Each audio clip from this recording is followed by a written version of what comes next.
Voilà, salut, bonsoir à tous les Ivoiriens. Bonsoir à toutes les Ivoiriennes.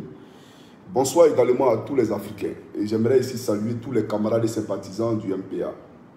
Alors, chers camarades africains, peuple de Côte d'Ivoire, ne soyez pas étonnés, nous sommes habitués. Voilà, on peut couper autant de fois, mais Johnny Pacheco, il va s'exprimer. C'est ce qui est important. Voilà. Alors, je suis ici pour m'adresser au peuple de Côte d'Ivoire.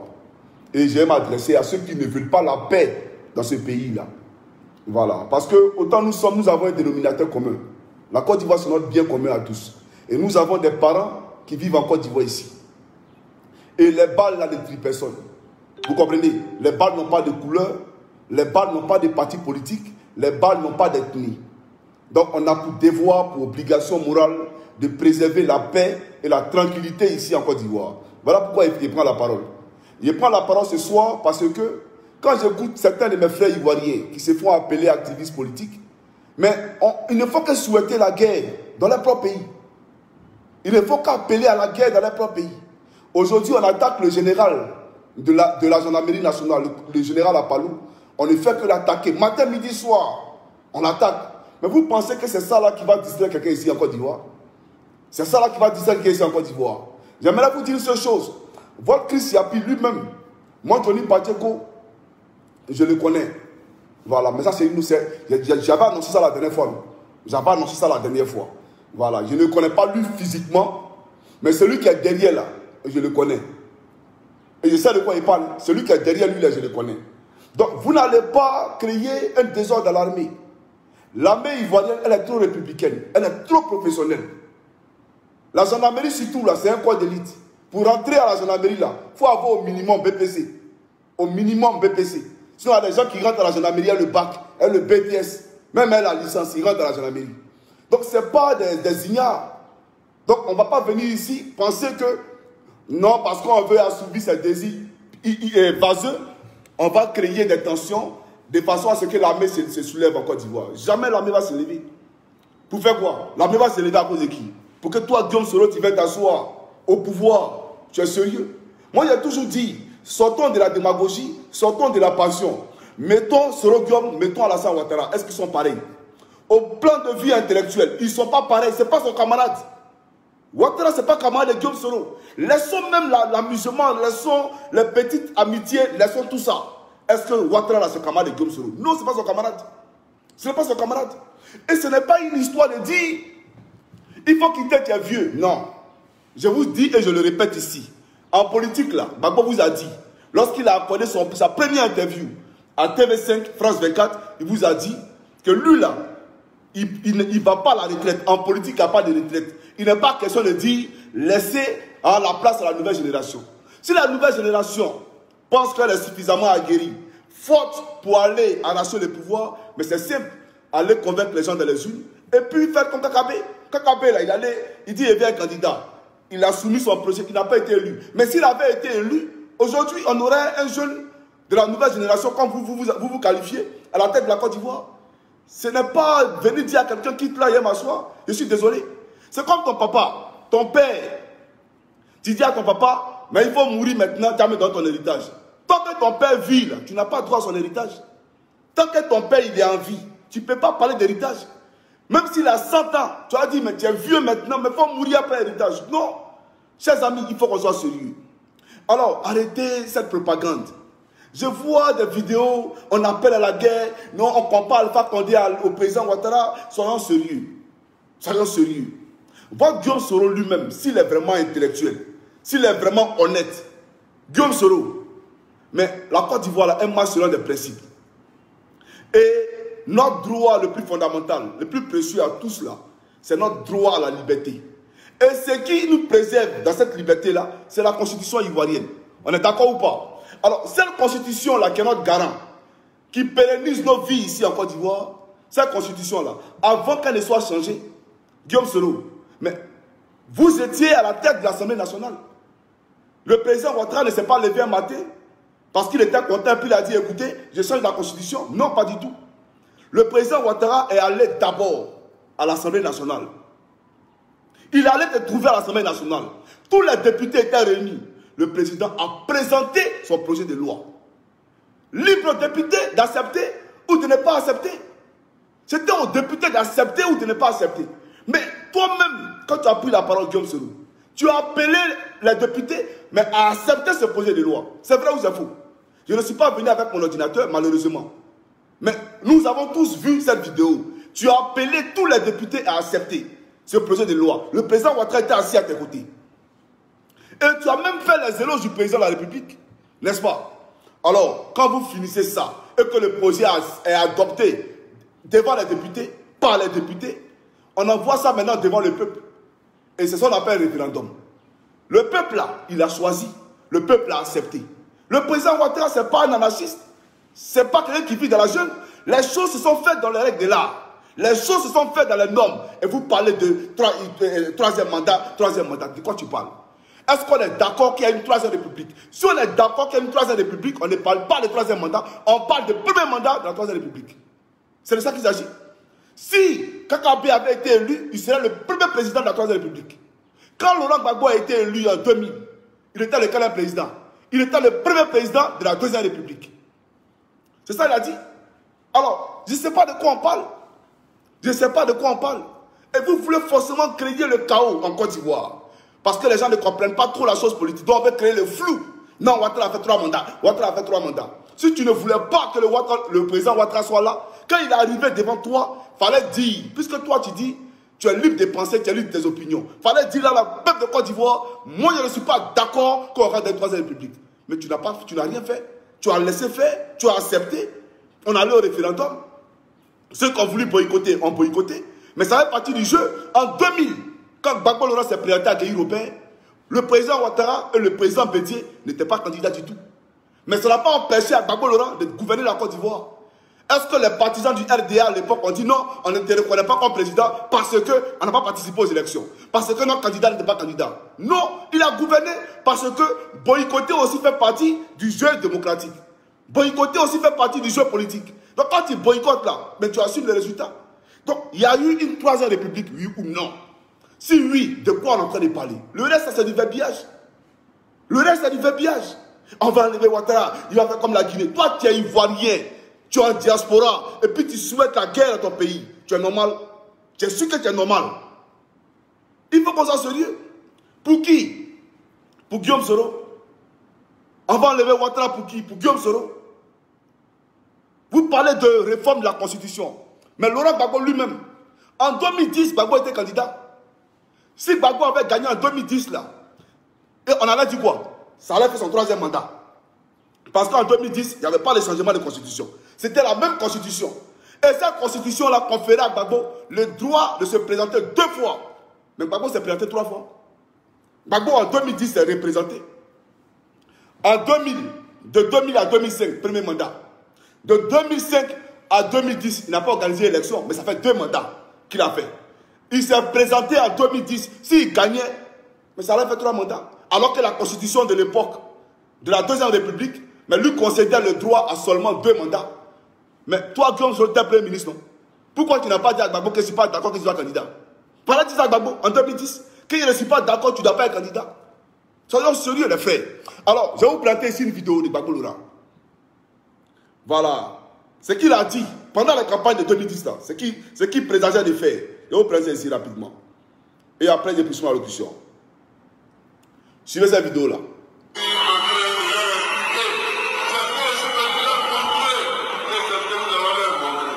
Quant aux institutions et à la diplomatie, il nous faut faire une réforme de la Constitution. Elle est indispensable. Voilà. Il nous faut faire une réforme de la Constitution. Elle est indispensable. Et il a même dit dans ça encore qu'il allait créer un Sénat.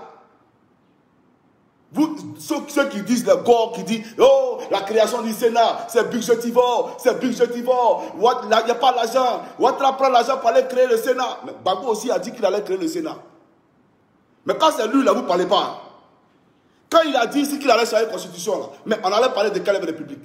Si Gbagbo changeait la Constitution, on allait parler de troisième république. Dès cet instant, Gbagbo Laurent, s'il avait été élu encore, il serait dans son premier mandat de la troisième république. Il serait dans son premier mandat de la troisième république. Alors je vais vous dire une chose, il faut comprendre ça aujourd'hui. Nous on ne marche pas dans la passion, dans l'émotion. Jamais de la vie. Il n'y a personne qui peut empêcher à Ouattara d'être candidat en 2025 s'il le souhaite.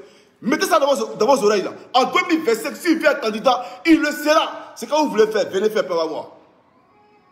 Vous voulez qu'on détruise la Côte d'Ivoire, non? Venez empêcher au président Ouattara d'être candidat en 2025 et puis on verra. C'est tellement simple. Gbagbo Laurent lui-même en 2025, s'il est blanchi par la justice de Côte d'Ivoire, il peut être candidat. Si la justice de Côte d'Ivoire le blanchit, en 2025, Gbagbo peut être candidat. Konan Bédié peut être candidat en 2025. Parce que la constitution actuelle de la Côte d'Ivoire leur concède ce droit. Alors pourquoi la constitution leur concède ce droit et puis c'est à Ouattara là, on doit arracher ce droit? Pourquoi? Vous pensez que c'est une question de, comment on appelle ça, jeu et hasard? On n'est pas dans le jeu et hasard ici. Hein. Voilà la réalité. Nous, on est dans l'objectivité. Alors, chers camarades africains, j'aimerais vous dire, il faut rester concentré. La Guinée, là, ce n'est pas la Côte d'Ivoire. La Guinée, ce n'est pas la Côte d'Ivoire. C'est eux qui n'ont encore rien compris. Et j'ai toujours dit que si on pouvait résoudre les problèmes avec des coups d'État, le Mali, aujourd'hui, serait la première puissance mondiale. Le Mali serait plus développé que les USA. Mais regardez le comportement économique du Mali et regardez le comportement économique de la Côte d'Ivoire. Pourtant, là-bas, ils ont dépassé plus de 20 coups d'État. La Guinée est en train d'emboîter le pas au Mali. C'est les mêmes bêtises qu'ils sont en train de reprendre là-bas. On enlève Alpha Condé. Bon, ça a changé quoi? Ça a changé quoi? Et moi, Johnny, j'ai fait des propositions. J'ai dit que je suis contre les coups d'État armés. Je ne suis pas d'accord qu'on enlève un président de la République. De cette façon-là, en Guinée, je ne suis pas d'accord aujourd'hui et demain, je ne serai pas d'accord. Si c'est à cause de moi seul, là, notre frontière terrestre, la Guinée, elle sera fermée. La frontière aérienne sera fermée. Tous les Guinéens qui sont en Côte d'Ivoire ici, là, et dans les pays comme le Ghana, le Mali, tous les pays de la CEDEAO, là, les Guinéens qui vivent là-bas, on va les imposer les cas de séjour. C'est de ça qu'on me parle. La CEDEAO se doit de sanctionner la Guinée. C'est ça la réalité. On ferme tout ce qui est coopération économique avec la Guinée. On va les asphyxier économiquement, comme ça ils vont comprendre. Ils vont servir d'exemple aux pushistes qui veulent s'adonner à ce genre de choses-là, à ce genre de pratiques. Mais c'est pas ça, c'est pas moi. Si c'était moi là, il y a longtemps, il y a fermé les frontières là. Peut-être même qu'il y allait prendre l'armée de Côte d'Ivoire là, pour vous trouver en Guinée là-bas, pour installer Alpha Condé. Il y allait prendre l'armée de Côte d'Ivoire pour rentrer là-bas. L'armée de la CEDEAO, elle allait partir envahir votre capitale là. Parce que c'est pas le... Vous croyez où? Je condamne ça aujourd'hui et je le condamne demain. Et je donne un conseil ici à Guillaume Soro. Je donne un conseil, hein. Frère, voilà. Pour commencer, j'ai joué la chanson d'Alpha Blondy.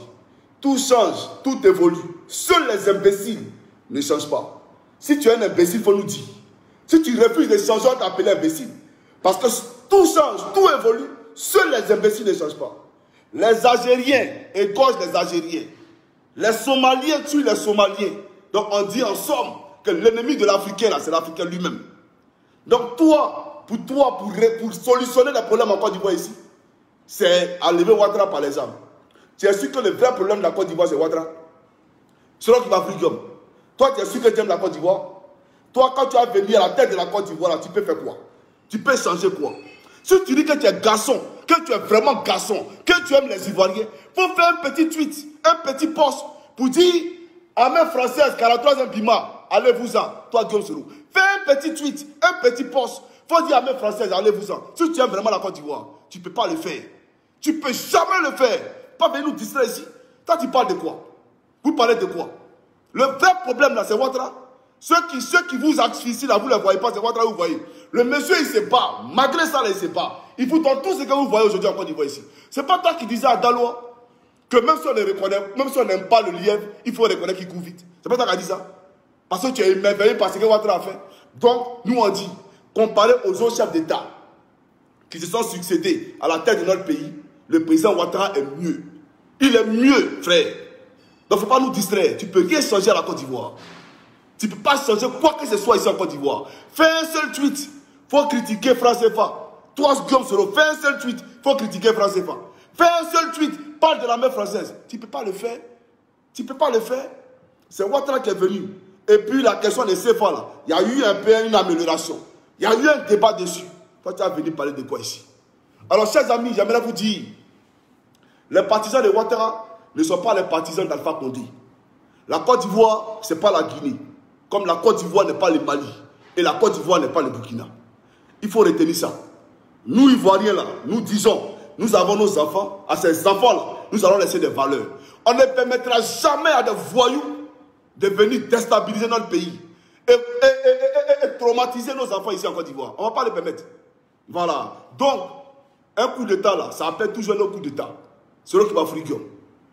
Si toi tu estimes que la voie, la solution que tu as choisie, c'est d'enlever Ouattara par les armes, toi aussi là, il faut savoir qu'un jour tu passeras comme ça, et puis ils vont te mettre une balle dans la tête ici en Côte d'Ivoire. C'est ça la réalité. Dadis Camara là, il a fini comment? Même le militaire actuel en Guinée qui a fait le push là, allez lui dire que le même sort que Dadis Camara a eu là, il aura ce sort là. C'est toujours comme ça. Ça ne va même pas aller loin. Lui là, ils vont l'enlever très bientôt. Ils vont l'allumer très bientôt. Voilà. Donc nous on te dit tranquillement, quand on est ivoirien, quand on aime son pays, on prie pour son pays, on œuvre pour la paix. En Côte d'Ivoire, on n'appelle pas au chaos dans son pays. C'est ce que je voulais te dire. Quand tu as tes partisans, ce Camerounais et autres là, il faut lui dire de s'occuper de son pays. Parce que avant, c'est lui qui faisait les éloges de Ouattara. L'argent de Ouattara, là, lui l'a mangé. Ton Niamsi là, l'argent de Ouattara, lui l'a mangé. Il est allé à la présidence à maintes reprises pour aller voir le président. Toi, tu vas saluer un dictateur. Quelqu'un que tu appelles un satrape reptilien. Tu vas saluer un satrape reptilien aujourd'hui. Soyons sérieux. Toi, tu ne partais pas à la présidence. Ce n'est pas à cause du président Ouattara que tu as fait un film sur Gbagbo pour dire que Gbagbo avait des capotes à la présidente de la République qui traînaient. Soyons sérieux, les frères. Et ceux-là aussi vont venir parler des conditions. Vous n'avez pas des conditions à dire. Vous que Ouattara a fait, laver, blanchir, soigner. Aujourd'hui, venir parce qu'on veut que Guillaume Soro soit président, Ouattara devenir un dictateur. Ça ne marche pas chez nous. Ça ne marchera pas aujourd'hui et ça ne passera pas demain. Je vous dis simplement, si vous voulez enlever le président Ouattara, en 2025, là, venez dans l'adversité avec votre programme et allez convaincre le peuple de Côte d'Ivoire. Venez nous convaincre. Mais celui qui a s'amusé pour dire non, on va enlever Ouattara par les armes. Frère, hey. Moi je suis à Abidjan.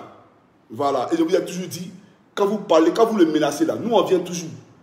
Le jour que vous allez faire là, tous les vols seront remplis. Tous les Ivoiriens de la diaspora. Ce qu'on a fait à Paris là, on va tous converger à Côte d'Ivoire ici. Vous allez voir que ce n'est pas partout où on s'amuse.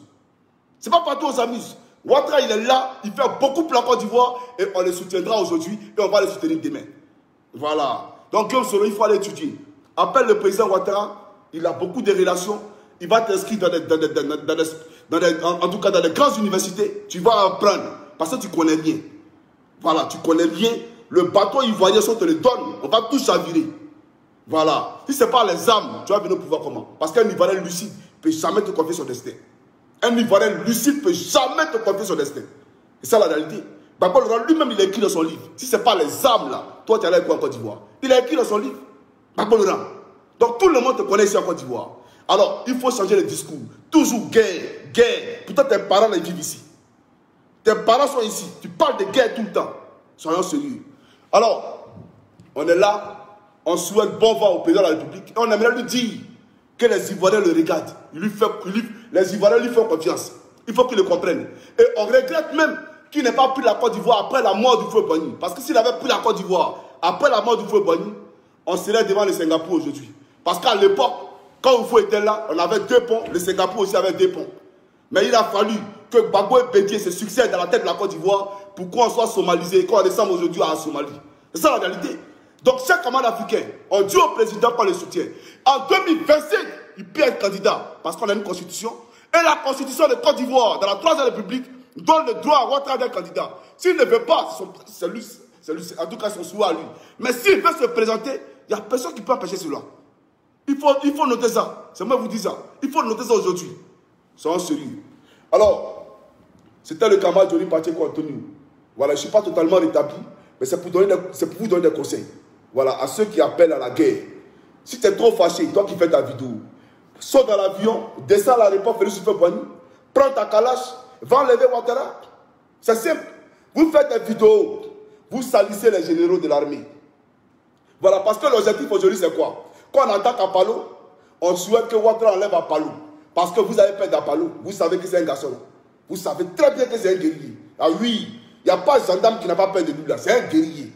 Oui, si la Côte d'Ivoire est tranquille aujourd'hui là, il fait partie des gens qui ont tranquillisé la Côte d'Ivoire. C'est un guerrier. Donc Ouattara, c'est pas un enfant. Quand vous venez, vous mentez, vous racontez n'importe quoi là. Il a l'esprit lucide. Il va réfléchir. Donc aujourd'hui là, on veut l'affaiblir. C'est-à-dire tuer ses lieutenants. Comme on l'a affaibli en attaquant même Bakayoko, en attaquant Gon Koulibaly. Donc on l'attaque maintenant en attaquant ses généraux. On attaque les généraux de l'armée pour fragiliser le monsieur. Maintenant, eux, c'est les militaires. Ils ont le moral forgé. Voilà. Donc, chers camarades, soyez sereins. Nous, on vous dit simplement que pour devenir président en Côte d'Ivoire, il faut passer par les urnes. C'est tout. La guerre n'a plus son sens en Côte d'Ivoire. La guerre, c'était une erreur ici en Côte d'Ivoire. Voilà. Mais la Côte d'Ivoire s'est donné les atouts nécessaires aujourd'hui d'aller vers le renouveau. Et ce renouveau-là, nous disons que nous allons l'épouser, nous allons l'embrasser ensemble. Celui qui ne veut pas, en tout cas, monter dans ces trains de paix et de cohésion sociale, chers camarades, mais il trouvera aussi qu'il est droit devant son chemin. C'est ça la réalité. Alors nous disons tranquillement au président de la République que les Ivoiriens, tes enfants, tes fils, tes filles, te soutiennent. Ils te font confiance. Aujourd'hui, on est fiers de notre pays. Quand on passe sur le 3e pont, quand on voit l'extrémité, le plateau, on a la chair des poules. Quand on sillonne les rues d'Abidjan, on a la chair des poules. Vous avez fait beaucoup pour la Côte d'Ivoire, il faut continuer. N'écoutez pas ces ragots que les gens racontent. Il faut continuer à travailler pour la Côte d'Ivoire. Les Ivoiriens ont soif de développement. Les Ivoiriens ont soif, en tout cas, de rénover. Donc, il faut les aider. Parce que vous avez, en tout cas, ces valeurs-là en vous. C'est tout ce qu'on vous demande. Le reste, là, ne rentrez pas dedans. Alors, chers camarades africains pour la Côte d'Ivoire, c'est les camarades Johnny Parti contre du MPA. Portez-vous bien, que Dieu bénisse la Côte d'Ivoire. On se les morts. Ciao, ciao.